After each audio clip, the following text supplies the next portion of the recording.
గత కొన్నేళ్లుగా హెచ్వి వజూ సేవా సమితి ఆధ్వర్యంలో అనేక సామాజిక సేవా కార్యక్రమాలు నిర్వహిస్తున్నట్టు సంస్థ అధ్యక్షుడు డాక్టర్ ప్రఫుల్ వజూ తెలిపారు. ఆదివారం పట్టణంలోని సమితి కార్యాలయంలో ఆయన మీడియాతో మాట్లాడారు. కొత్త సంవత్సరం నుండి వజూ సేవా సమితికి అనుబంధంగా హిందూ ధర్మ జాగృతి అనే సంస్థను ప్రారంభిస్తున్నట్లుగా ఆయన తెలిపారు.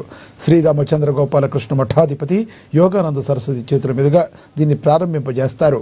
హిందువులపై జరిగే దాడులను అరికట్టే విధంగా, హిందూ ధర్మాన్ని కాపాడే విధంగా కార్యాచరణ ఉంటుందన్నారు.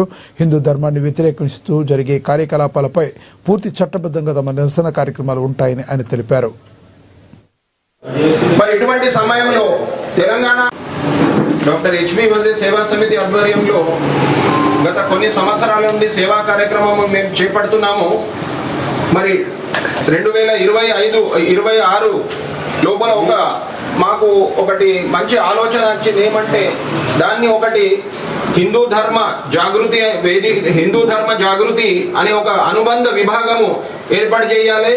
మరి దానికి యువకులు పెట్టాలి.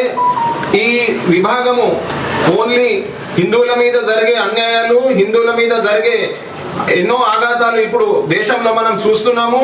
అదేవిధంగా హిందువులను మరి మెజారిటీ ఉన్న హిందువులను కూడా కించపరిచే విధంగా కొన్ని రాష్ట్రాలలో కొన్ని కార్యక్రమాలు నడిపిస్తున్నారు. దానికి నిరసన, అది కూడా మా సమితి చట్టబద్ధపరమైన నిరసన అనేది మా మోటో ఉన్నది.